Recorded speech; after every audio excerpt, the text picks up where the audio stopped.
Hello students, this is doctor Shikha Gupta. Welcome to my channel commerce classes. आज start कर रहे हैं एब्जॉर्प्शन कॉस्टिंग। एब्जॉर्प्शन कॉस्टिंग में हम पढ़ेंगे फीचर्स, एडवांटेजेस एंड डिसएडवांटेजेस और एग्जांपल के थ्रू समझेंगे कि एब्जॉर्प्शन कॉस्टिंग काम कैसे करती है, नेट प्रॉफिट की कैलकुलेशन कैसे करती है। स्टार्ट करते हैं। Absorption costing may be defined as the technique which takes into account both fixed and variable cost for determining unit cost of goods produced and operation carried on. Absorption costing में हम unit cost जब निकालते हैं, किसी भी product की single unit की cost जब निकालते हैं तो हम उसमें फिक्स कॉस्ट और वेरिएबल कॉस्ट दोनों को ही इंक्लूड करते हैं, राइट? दोनों को इंक्लूड किया जाता है। फॉर एग्जाम्पल, हम एक पेन प्रोड्यूस करने वाली कंपनी है, उस पेन की कॉस्ट है 4 रुपीज, जिसमें से फिक्स्ड कॉस्ट है 3 एंड वेरिएबल कॉस्ट है 1।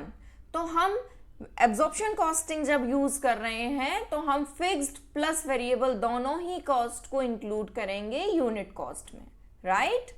यूनिट कॉस्ट में हम दोनों को इंक्लूड करेंगे 3 + 1, ठीक? इसको हम टोटल कॉस्टिंग या फुल कॉस्टिंग टेक्निक भी बोलते हैं, ठीक? ये एक डेफिनेशन दी हुई है CIMA की। CIMA defines absorption costing as the practice of charging all cost, both variable and fixed, to operation or process or products, ठीक है?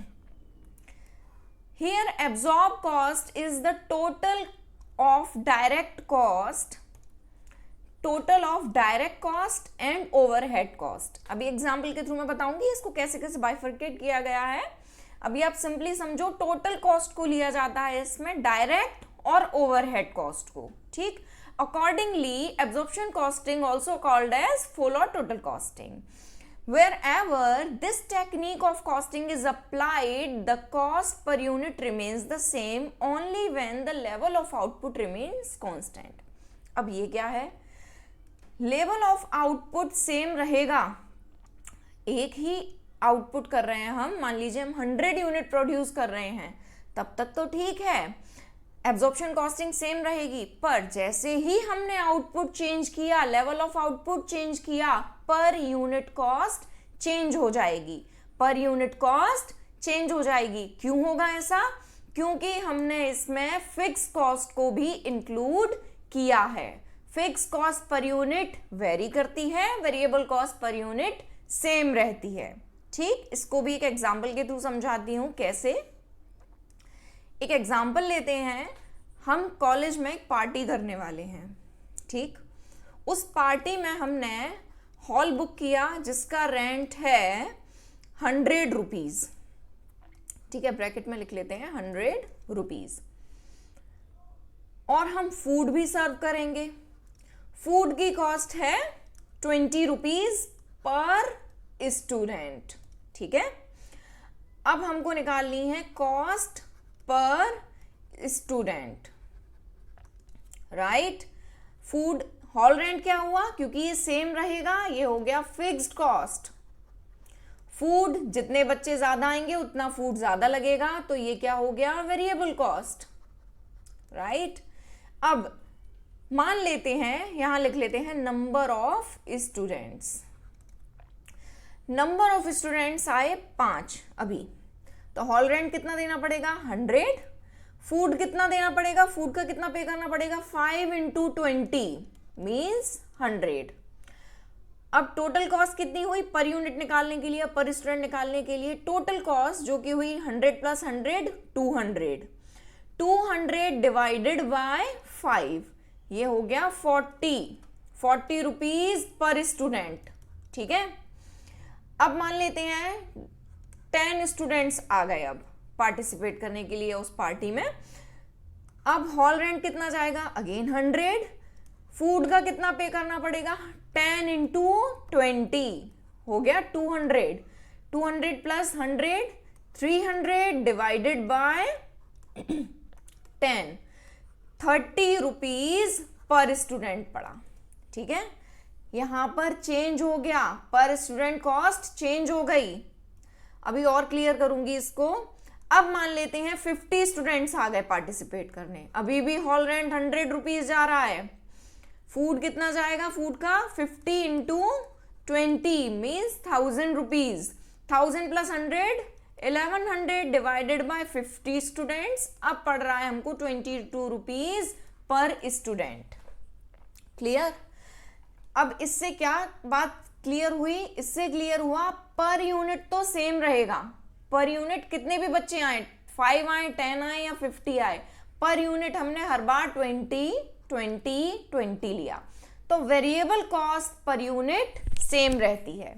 ओवरऑल में वेरिएबल कॉस्ट चेंज हो रही है, 100 हो गई, 200 हो गई, 1000 हो गई, पर यूनिट वेरिएबल कॉस्ट हमेशा सेम रहेगी। लेवल ऑफ आउटपुट चेंज होता रहे भले ही, ठीक है। पर फिक्स कॉस्ट हमें देखने में तो लगता है ये फिक्स्ड है, पर actually fixed cost per unit very करती है। यहां एक बॉक्स बना के बताती हूं कैसे वेरी कर रही है ये फिक्स कॉस्ट पर यूनिट। यहां निकाल के देखते हैं फिक्स कॉस्ट पर यूनिट, ठीक है। फिक्स्ड कॉस्ट पर स्टूडेंट, यहां पर स्टूडेंट लिख रहे हैं, तो यहां पर आएगी 100 डिवाइडेड बाय 5, 5 बच्चे हैं ना, पर यूनिट कॉस्ट निकाल रहे हैं, तो ये आ गया 20। अभी फिक्स कॉस्ट सेम है पर बच्चे हो गए 10। अब पर यूनिट फिक्स कॉस्ट कितनी हो गई, 10, फिर बच्चे हो गए 50। अब पर यूनिट कॉस्ट हो गई फिक्स कॉस्ट 2। अब आप बात समझ रहे हो? Per unit fix cost very कर रही है, per unit variable cost very नहीं करेगी। हम चाहें तो डिवाइड करके देख लें, 100 डिवाइडेड बाय 5 20 आएगा, 200 डिवाइडेड बाय 10 20 आएगा, 1000 डिवाइडेड बाय 50 तब भी 20 आएगा। Means per unit variable cost same रहती है, per unit fix cost very करती है। तो जैसे ही प्रोडक्शन लेवल चेंज होता है, per unit fix cost very करने की वजह से क्या होगा, हमारी पर यूनिट कॉस्ट चेंज हो जाएगी। एब्जॉर्प्शन कॉस्टिंग में हम क्या कर रहे हैं, फिक्स कॉस्ट को भी कंसीडर करते हैं, वेरिएबल कॉस्ट को भी कंसीडर करते हैं, दोनों ही कॉस्ट को कंसीडर कर रहे हैं पर यूनिट की कैलकुलेशन में। तो जैसे ही प्रोडक्शन लेवल चेंज होगा, 5 हुआ तो 40 रुपीज आ रहा है, 10 हुआ 30 रुपीज आने लगा, 50 हुआ 22 आने लगा। ये मैंने बहुत छोटा एग्जांपल दिया, आप इसको बड़े लेवल पे भी समझ सकते हो। यहाँ पर नंबर ऑफ स्टूडेंट की जगह प्रोडक्ट हो सकता था, प्रोडक्शन हो सकता था, यहाँ पर फिक्स कॉस्ट कुछ और हो सकती थी, वेरिएबल कॉस्ट मान लीजिए मटेरियल हो सकता था, कुछ भी हो सकता था, ठीक है। पर यूनिट कॉस्ट निकाल रहे हैं हम यहाँ पर, जैसे स्टूडेंट की निकाल रहे हैं, यहाँ पर हम मान लेते हैं पर यूनिट कॉस्ट निकाल रहे हैं प्रोडक्ट की, ठीक है। तो क्या समझ में आया, जैसे ही प्रोडक्शन लेवल चेंज हुआ पर यूनिट कॉस्ट चेंज हो गई, राइट। अब इसको समझते हैं एब्जॉर्प्शन कॉस्टिंग में। अब आपको समझ में आ गया होगा पर यूनिट कॉस्ट कैसे चेंज हो रही है, क्यों हो रही है, ठीक। आगे बढ़ते हैं। When the level of output changes the cost per unit also changes. जैसे ही लेवल ऑफ आउटपुट चेंज होगा कॉस्ट पर यूनिट चेंज हो जाएगी, because of existence of fix cost. Fix cost की वजह से पर यूनिट कॉस्ट चेंज हो जाएगी, ठीक है। Under this technique closing inventory is also valued at total cost. Closing inventory की जो कैलकुलेशन होगी, जो वैल्यूएशन होगा, वो भी दोनों ही कॉस्ट पर होगा। एक एग्जांपल लेते हैं। The following data have been obtained from the books of a company। क्या क्या डेटा दिया हुआ है हमको, प्रोडक्शन वॉल्यूम दिया हुआ है 50,000 यूनिट्स, सेल्स वॉल्यूम दिया हुआ है 48,000 यूनिट्स। मतलब हमने प्रोडक्शन किया 50,000 यूनिट्स का, पर हमने सेल कितनी कर पाई, 48,000 units, right. Selling price per unit दिया हुआ है 50, material per unit 20, labour per unit 10, ठीक। Production overhead ₹6 per unit, fixed variable हो गया 6 पर यूनिट, फिक्स्ड है 2 lakh. Administration and selling overheads 3 per unit, fixed administration selling overhead fixed है 1,56,000, ठीक। अब इसको सॉल्व करके देखते हैं कैसे कैलकुलेशन होगी इसकी। सबसे पहले ये मैंने सॉल्व करके दिया हुआ है हाफ क्वेश्चन। सेल्स दी हुई है 48,000 यूनिट सेल हुई है, तो 48,000 इंटू सेलिंग प्राइस था 50, तो ये आ गया 24 लाख। ठीक, इसका जो मेन फंडा है वो है sales minus total cost, total cost is equals to profit. ये इस कैलकुलेशन पे चल रहा है एब्जॉर्प्शन कॉस्टिंग। ठीक है, sales minus total cost is equals to profit. अब इस टोटल कॉस्ट को हमने थोड़ा सा बाइफरकेट कर दिया है किस किस पार्ट्स में होगा। ठीक, तो सेल लिख ली सबसे पहले। अब यहां से यहां तक ये सब कॉस्ट चल रही है, यहां से यहां तक कॉस्ट चल रही है। कैसे कैसे आएगा? सबसे पहले फैक्ट्री कॉस्ट ऑफ प्रोडक्शन लेंगे। फैक्ट्री कॉस्ट ऑफ प्रोडक्शन में मटेरियल, लेबर और variable production overhead plus fix production overhead, ये सारे प्रोडक्शन वाले खर्चे आ गए। ये सारे प्रोडक्ट कॉस्ट हैं जो प्रोडक्ट से रिलेटेड हैं, जो डायरेक्टली प्रोडक्शन से रिलेटेड हैं। फैक्ट्री कॉस्ट है वो आ गई। ठीक, कौन कौन सी है? मटेरियल्स 50,000 इंटू 20, 50,000 का प्रोडक्शन किया तो 50,000 ही आएगा यहाँ पर। ठीक है, 50,000 इंटू 20 ये आ गया 10 लाख। लेबर आ गया 50,000 into 10 5 lakh. Variable production overhead 50,000 into 6 3 lakh. Fix production overhead fix रहेगा जो कि है 2 लाख। टोटल करके आया 20 लाख। अब कैलकुलेशन करेंगे क्लोजिंग स्टॉक की, क्योंकि 2000 यूनिट्स बची हैं तो कैलकुलेशन होगी क्लोजिंग स्टॉक की। क्लोजिंग स्टॉक की कैलकुलेशन कैसे करेंगे? क्लोजिंग स्टॉक अभी तक की कॉस्ट कितनी आ रही है? 20 लाख। 20 लाख 20 लाख कितने पर आ रहा है? 20 लाख कितने पर आया है? ये है 50,000 यूनिट्स पर। और हमको कितने के लिए निकालना है? हमको निकालना है 2000 यूनिट्स के लिए। तो ये सॉल्व करके आएगा 80,000, मींस 2000 क्लोजिंग स्टॉक की वैल्यू है 80,000। इस 80,000 में fix cost plus variable cost दोनों इंक्लूडेड है। ठीक है, क्योंकि हमने यहां पर देखो फिक्स भी लिया और वेरिएबल भी लिए, राइट। तो ये आ गई आपकी क्लोजिंग स्टॉक की वैल्यू। क्लोजिंग स्टॉक को माइनस करेंगे तो आ जाएगा 19,20,000। अब 24 लाख में से 19,20,000 गया, बचा 4,80,000, राइट। ये हो जाएगा हमारा ग्रॉस इनकम, या इसको ग्रॉस प्रॉफिट भी बोल सकते हैं। ठीक है, अच्छा, ये अभी मैंने जो नीड थी वही लिख दिया है क्वेश्चन में। अगर यहां पर ओपनिंग स्टॉक होता इन केस, तो उसको हम ऐड कर देते, ऐड ओपनिंग स्टॉक। और एक टर्म और आता है, वो टर्म है ग्रॉस इनकम से पहले ही आएगा। वो टर्म होगा, ये हमें लिखकर ही बता देती हूं, वो टर्म हो सकता है ग्रॉस इनकम से पहले under absorption of fixed factory overheads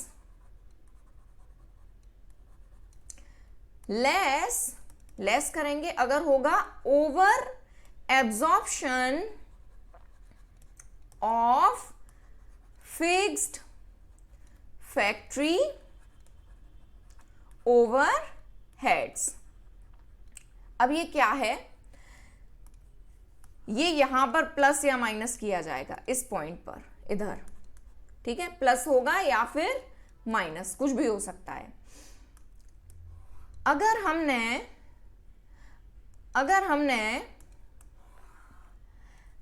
under absorption किया है फिक्स फैक्ट्री ओवरहेड्स का, मींस हमने फिक्स फैक्ट्री ओवरहेड्स को ज्यादा खर्च कर दिया है।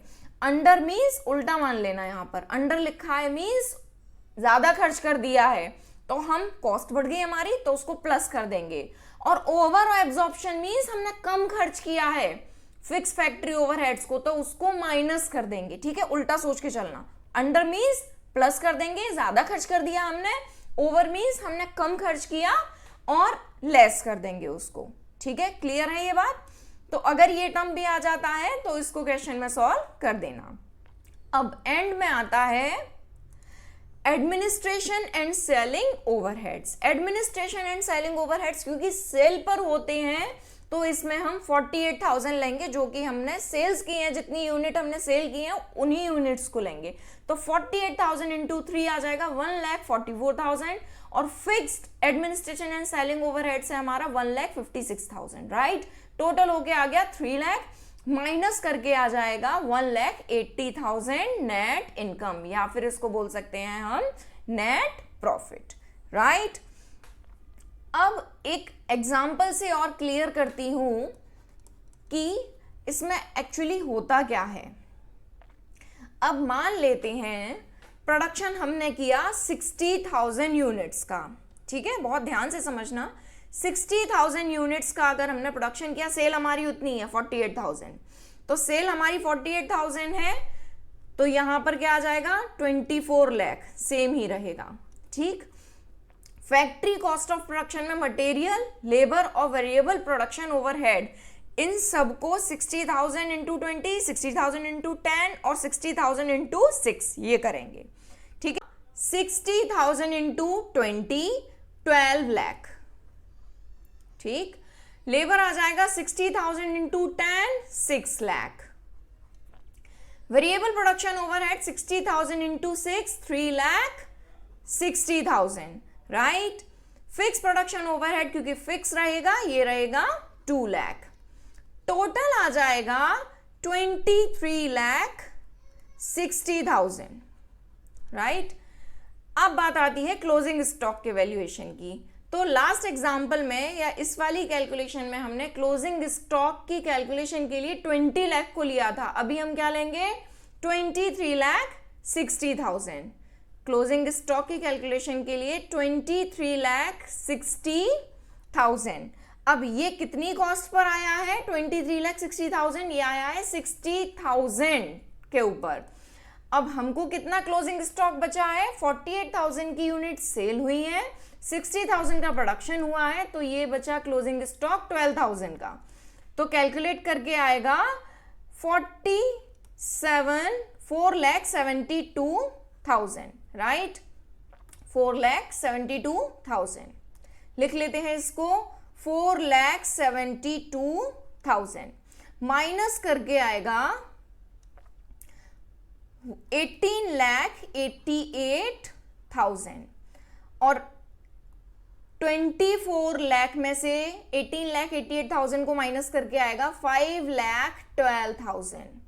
5,12,000 आ गया। अब एडमिनिस्ट्रेशन एंड सेलिंग ओवरहेड्स की बात करते हैं, तो ये सेम रहेगा क्योंकि वेरिएबल हम कौन सा वाला लेंगे, यहाँ पर 48,000 यूनिट्स ही लेंगे, और सेलिंग यूनिट हमारी चेंज नहीं हुई है, तो 48,000 इंटू 3 ही रहेगा, तो ये रहेगा सेम 1,44,000 रुपीज, और फिक्स तो फिक्स रहेगा ही, तो ये रहेगा 1,56,000 रुपीज, राइट।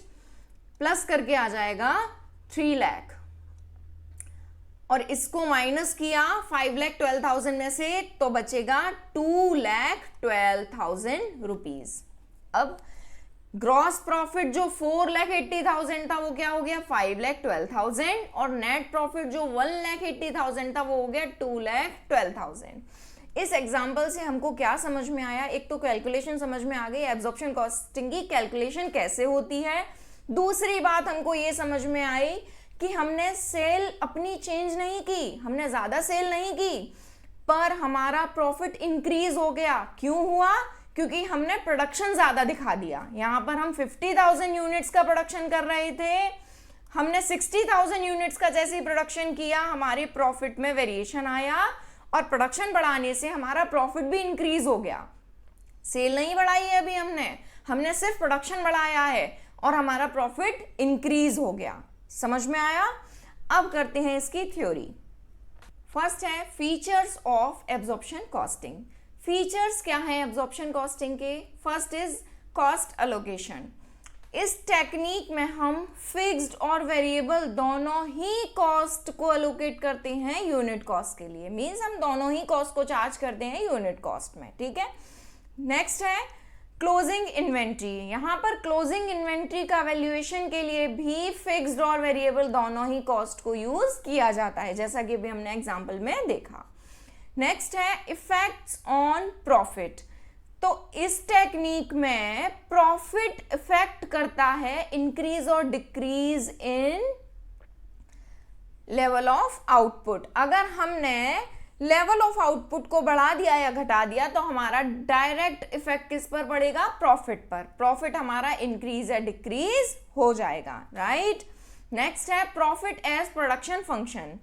प्रोडक्शन फंक्शन कैसे है प्रॉफिट, क्योंकि हमारा प्रोडक्शन चेंज होने से प्रॉफिट पर इफेक्ट पड़ रहा है, तो प्रॉफिट किसका फंक्शन हुआ, डायरेक्टली फंक्शन हुआ प्रोडक्शन का, ठीक है। सेल बढ़ने या घटने से तो प्रॉफिट पर फर्क पड़ेगा ही पड़ेगा, पर डायरेक्ट यहाँ पर प्रोडक्शन के चेंज होने से सीधे सीधे फर्क प्रॉफिट पर पड़ रहा है, राइट।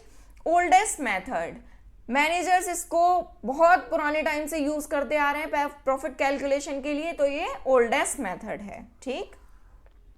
नेक्स्ट है advantages of absorption costing. Absorption costing के एडवांटेजेस क्या हैं, full cost method.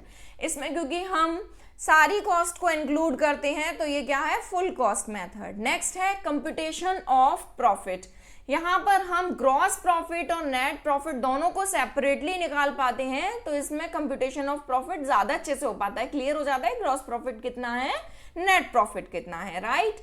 Next is works on total cost, क्योंकि यहाँ पर हम फिक्स्ड और वेरिएबल कॉस्ट में डिवाइड नहीं करते हैं, यहाँ पर हम जितनी भी डिफरेंट कॉस्ट है सबको लिख लेते हैं, तो यहाँ पर फिक्स्ड और वेरिएबल में डिवाइड करने का काम एटलीस्ट कम हो जाता है, ठीक।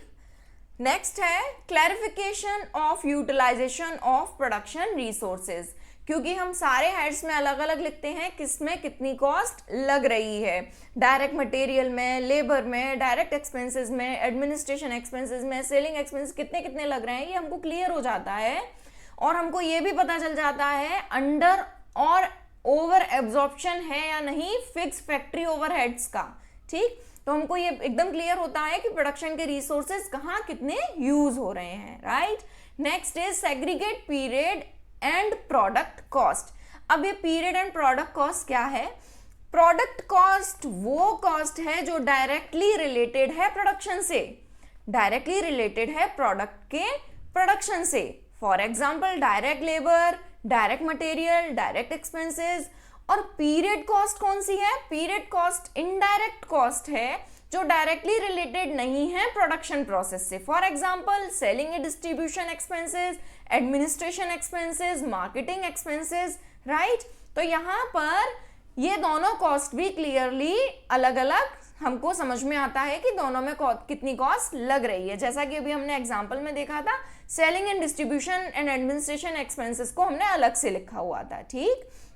Next, charge of fixed cost on inventory.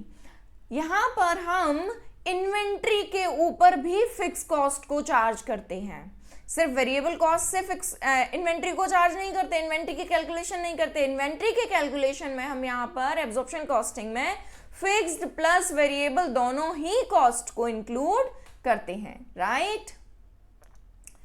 Next है limitation of absorption costing, useful at constant level of output. जैसा कि अभी मैंने एग्जांपल से समझाया था, जैसे ही नंबर ऑफ स्टूडेंट बढ़े पार्टी में, वैसे ही क्या हुआ, यूनिट कॉस्ट या फिर कह सकते हो कॉस्ट पर स्टूडेंट चेंज होती चली गई। पहले 20 थी, पहले 40 थी, फिर 30 हुई, फिर 22 आ गई, है ना। तो क्या हुआ, जैसे ही लेवल ऑफ आउटपुट चेंज होगा एब्जॉर्प्शन कॉस्टिंग में, क्योंकि हम फिक्स कॉस्ट को भी इंक्लूड करते हैं, तो पर यूनिट कॉस्ट चेंज हो जाएगी। तो ये इसका एक बड़ा डीमेरिट है। तो इसमें ये तब तक तो काम अच्छे से कर सकती है जब हमारा सेम लेवल ऑफ आउटपुट रहे, जैसे ही लेवल ऑफ आउटपुट चेंज हुआ यूनिट कॉस्ट चेंज हो जाएगी, right. Next is difficulty in comparative study.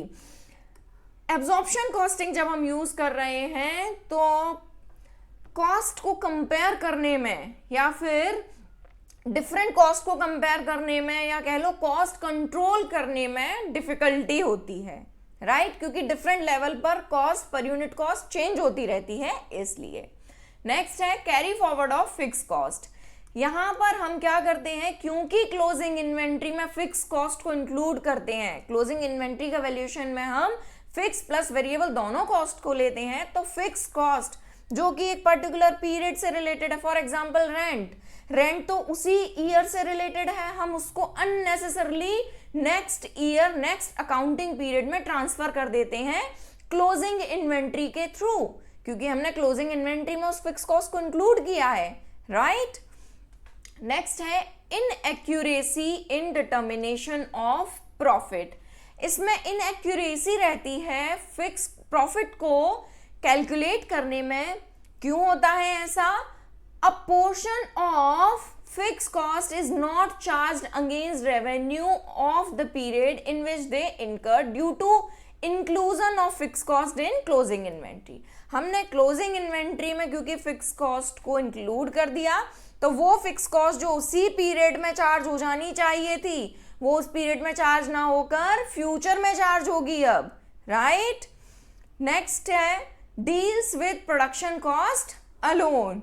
Absorption costing में सिर्फ प्रोडक्शन कॉस्ट को लिया जाता है, ये इग्नोर करता है एडमिनिस्ट्रेशन, सेलिंग एंड डिस्ट्रीब्यूशन या अदर इनडायरेक्ट कॉस्ट को, राइट। अभी आपने कैलकुलेशन में देखा ग्रॉस प्रॉफिट तक हमने सिर्फ डायरेक्ट कॉस्ट ली थी, ये वाली कॉस्ट को हमने बाद में लिया था, ठीक।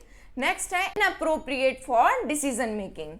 ये डिसीजन मेकिंग के लिए, मैनेजरियल डिसीजन मेकिंग के लिए ठीक नहीं है। कैसे decision? Make or buy decision, selection of suitable product mix, temporary shutdown of plant, suspension of production activity, choice between different alternatives, pricing decision, इन सारे डिसीजंस के लिए मार्जिनल कॉस्टिंग ज्यादा इफेक्टिव है या फिर हेल्पफुल है, एब्जॉर्प्शन कॉस्टिंग नहीं है। तो ये एब्जॉर्प्शन कॉस्टिंग का डीमेरिट है। चलिए, आई होप आपकी वीडियो समझ में आया होगा। Thanks for watching, bye bye.